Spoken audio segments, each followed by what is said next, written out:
Here are the 30 life lessons from Nikola Tesla. The present is theirs.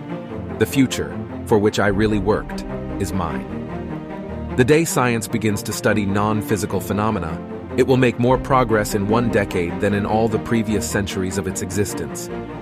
If you want to find the secrets of the universe, think in terms of energy, frequency, and vibration. The mind is sharper and keener in seclusion and uninterrupted solitude. Our virtues and our failings are inseparable, like force and matter.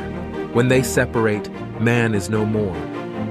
The desire that guides me in all I do is the desire to harness the forces of nature to the service of mankind. Be alone. That is the secret of invention. Be alone. That is when ideas are born. The gift of mental power comes from God, divine being, and if we concentrate our minds on that truth, we become in tune with this great power. Of all things, I liked books best. The scientists of today think deeply instead of clearly. One must be sane to think clearly, but one can think deeply and be quite insane. The individual is ephemeral. Races and nations come and pass away, but man remains. It is not love that is blind, but jealousy. Life is and will ever remain an equation incapable of solution, but it contains certain known factors.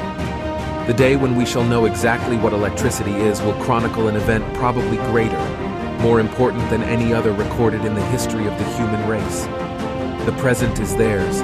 The future, for which I really worked, is mine. Great moments are born from great opportunities. Intuition is the father of new knowledge, while empiricism is nothing but an accumulation of old knowledge. Let the future tell the truth and evaluate each one according to his work and accomplishments. The progressive development of man is vitally dependent on invention. We crave for new sensations, but soon become indifferent to them. The wonders of yesterday are today common occurrences. I don't care that they stole my idea. I care that they don't have any of their own. The individual is ephemeral.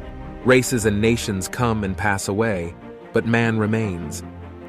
The practical success of an idea, irrespective of its inherent merit, is dependent on the attitude of the contemporaries.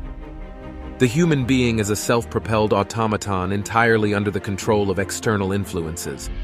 The spread of civilization may be likened to a fire. First, a feeble spark, next a flickering flame, then a mighty blaze, ever increasing in speed and power.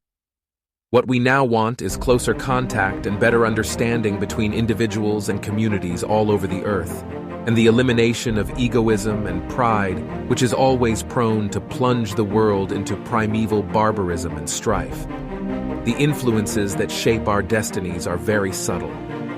Invention is the most important product of man's creative brain. The ultimate purpose is the complete mastery of mind over the material world, the harnessing of human nature to human needs. The scientists of today think deeply instead of clearly. One must be sane to think clearly, but one can think deeply and be quite insane. The day science begins to study non-physical phenomena, it will make more progress in one decade than in all the previous centuries of its existence.